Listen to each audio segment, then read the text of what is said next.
शेतकरी मित्रांनो, आज आपण आलो आहोत आपल्या हळदीच्या चंद्राईच्या प्लॉटमध्ये। आणि 3.5 एकरचा हा जो प्लॉट आहे, ह्या 3.5 एकरच्या प्लॉटमध्ये आपला जो आता भाग राहिलेला आहे काढणीचा, तो राहिला आहे फक्त आपल्या इकडं साधारणतः अर्धा एकर। बाकी सर्व भाग आपला इथं काढणी झालेला आहे आणि इथं काढणी चालू आहे। आणि आता शेवटचा भाग अजून 2 दिवसात होऊन जाईल। आणि आज 1 एप्रिल 2025 पाऊस सांगितलेला आहे कृषी विभागानं, हवामान विभागानं। आणि बघा इथं पाऊस सांगल्यानंतर काल थोडं ढगाळ वातावरण होतं, आज पण ढगाळ वातावरण चालू झालं। आणि आपली जी हळद आहे ही आता थोड्या प्रमाणात इथं राहिलेली आहे म्हणजे काढणीसाठी। आणि ढग जो आहे तर ढग आपल्याला अशा प्रकारे इथे लागलेला आहे। तर बघा इथं आपल्याला 700 क्विंटलचा ढग इथं पूर्ण लागलेला आहे। यावर्षी थोडी कमी होत आहे। दरवर्षी आपल्याला 250, पावणे 200, 200, सव्वा 200 अशी होती। यावर्षी 200च्या वर चालली।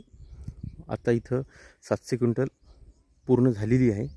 हे बघा बंडा पण आहे अशा प्रकारे, ज्याला आपण जेठा म्हणतो, हा पण आहे। आणि इथं आपल्याला हळद दिसत आहे, बघा इथं हळद। आणि याच्यातलं बेणं जे आहे हे पण विक्री चालू आहे। हे बघा अशा प्रकारे बेणी विक्री पण चालू आहे। इथं 6000 रुपये क्विंटल प्रमाणे बघू शकता आपण। आणि हळद पूर्ण सारखीच आहे, कुठेही लहान मोठी नाही, सर्वत्र सारखीच शेंग आहे। आपण इथं बघू शकता कशा प्रकारे आहे ती। हे बघा, हे बघा अशा प्रकारे। आणि ढग फारच मोठा आणि जबरदस्त झालेला आहे, कारण सध्या इथं काही मजूर फक्त बेणे काढण्यासाठीच आहेत, कारण प्रत्येकाचं बेणं काढणं चालू आहे, प्रत्येक शेतकऱ्याचं। हे बघा अशा प्रकारे पूर्ण ढग लावलेला आहे। हे बघा सावलीसाठी आपण इथं नेट बांधलेली आहे। पुढचा भाग थोडा उकडला आहे सूर्यप्रकाशामुळे, मागचा भाग जसा तसाच ठेवला आहे, आपण इथं बघू शकता। आणि हळद आपली आता 2 दिवसात काढणी होऊन जाईल। नंतर आपल्याला उकळायची आहे, त्यासाठी फासं आणणे वगैरे बऱ्याच गोष्टी करायच्या आहेत। इथं थोडाफार 2-4 सऱ्या इथं राहिल्या आहेत, 1 2 3 4 5 6 सऱ्या, बाकी तिकडं अर्धा एकर राहिला आहे। आणि इथं 700 क्विंटल हळदीचं जे आहे ते परिपूर्ण आपली इथं झालेली आहे। आणि त्याच्या नंतर अर्धा एकरमध्ये भरपूर होईल, साधारण 800-900 क्विंटलपर्यंत आपली जाण्याची शक्यता आहे। बघा इथं अशा प्रकारे। हे बघा अजून सर्व पाहायचा आहे, कल्टिवेटरसुद्धा केलेलं नाही आपण। हे बघा बंडा, ज्याला आपण जेठा म्हणतो, तो पण इथं आहे। हे बघा अशा प्रकारे जेठा पण आहे इथं।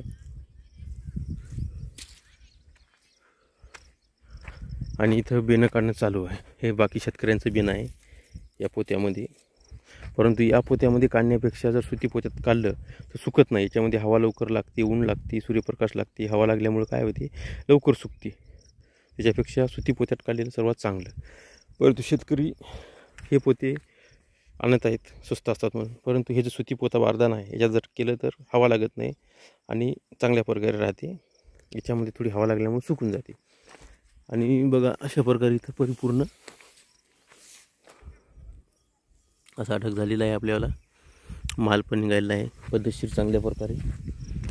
आणि आता लवकरच आपली शिजवण्यासाठी तयार होईल। नारळासारखे बंडेचे आकार आहेत मोठमोठे, चांगल्या प्रकारे त्याला शेंगाचं प्रमाण पण खूप आहे। आणि आता लवकरच आपली हळद काढणी झाल्यानंतर आपण उकळणार आहे।